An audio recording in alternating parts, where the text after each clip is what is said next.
Mesdames, Messieurs, j'ai le désagréable devoir de vous annoncer ce soir que vous êtes de véritables tyrans. Sans le vouloir, peut-être, mais tyrans tout de même.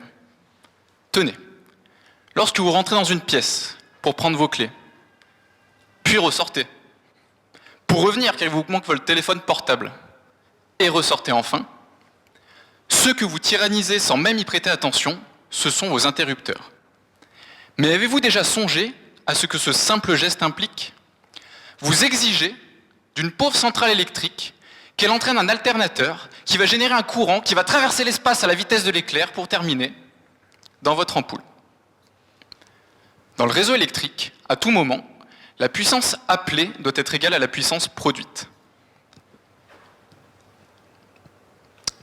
Lorsque vous actionnez votre interrupteur, soit vous avez une éolienne ou autre en fonctionnement, soit vous devez démarrer très rapidement une centrale qui sera malheureusement bien souvent à gaz. Et comme vous le savez tous, niveau émissions de CO2, brûler du gaz, c'est pas vraiment ce qu'on fait de mieux. Les éoliennes, en revanche, ont des émissions très faibles par rapport à leur production d'énergie. Tragiquement, leur puissance produite dépend de la vitesse du vent, qui dépend elle-même du temps. Et donc, les éoliennes ne tournent pas à la demande. C'est là que j'entre en jeu.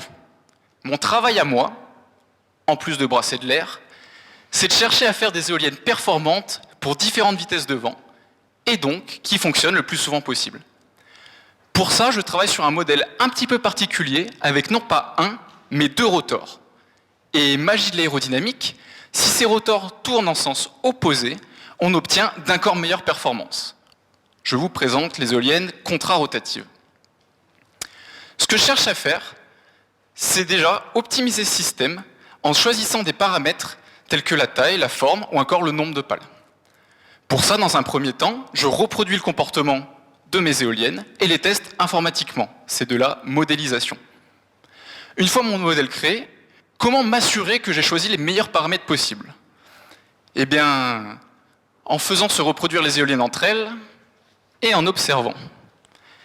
Et oui, vous m'avez bien entendu, il est possible, pour résoudre ce genre de problème d'optimisation complexe, d'imiter le mécanisme de sélection naturelle. C'est juste qu'ici, les gènes seront composés de taille de rotor ou encore de forme de pale. Mais par mutation et croisement, puis sélection sur plusieurs générations successives, il est possible d'obtenir de super individus. Enfin, plutôt de super éoliennes. Et ça, c'est un petit pas pour la planète, mais surtout un grand pas pour vos interrupteurs.